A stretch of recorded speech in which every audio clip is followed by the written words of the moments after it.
आप सभी को नमस्कार। मैं महिपाल रावत। कैसे हैं आप? आशा करता हूं कि आप अच्छे होंगे। और आज मेरे पास एक बहुत अच्छा सब्जेक्ट है और उस सब्जेक्ट का नाम है एक नाव।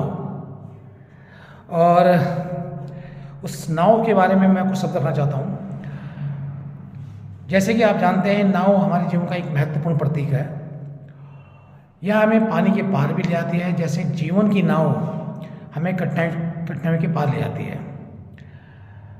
नाव छोटी हो या बड़ी हो, उसका उद्देश्य हमें एक किनारे से दूसरे किनारे तक सुरक्षित पहुंचाना होता है।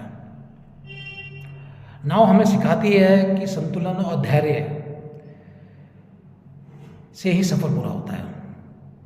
अगर हम जल्दबाजी करें या दिशा खो दें तो नाव डगमगा भी सकती है।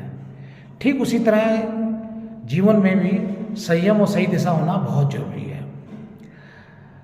कभी कभी जीवन की लहरें तेज होती हैं, लेकिन अगर हमारे पास मजबूत नाव हो और सही नाविक हो तो हमें कोई भी तूफान रोक नहीं सकता।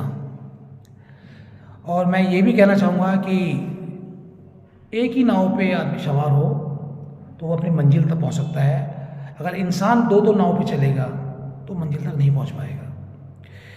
इसी के ऊपर मुझे एक कहानी याद आ रही है। एक बहुत बड़ा समुद्र था और उस समुद्र के ऊपर एक बहुत बड़ा पक्षी उड़ रहा था।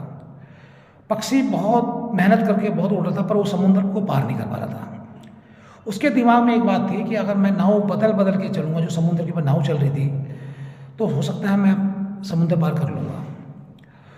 वो एक नाव के ऊपर बैठा, नाव भी बहुत तेज चल लगी, पर नाव बहुत देर तक उस समुद्र को पार नहीं कर पाई।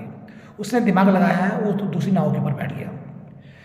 उसके साथ भी ऐसे हुआ, उस नाव से भी वो समुद्र पार नहीं कर पाया। ऐसे करते करते उसने कई नाव बदल दी। आखिर में क्या हुआ कि वो समुद्र को पार नहीं कर पाया। अगर वो एक ही नाव में होता तो शायद वो समुद्र को पार कर लेता।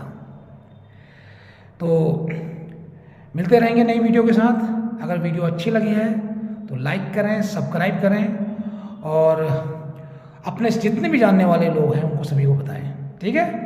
Thank you so much.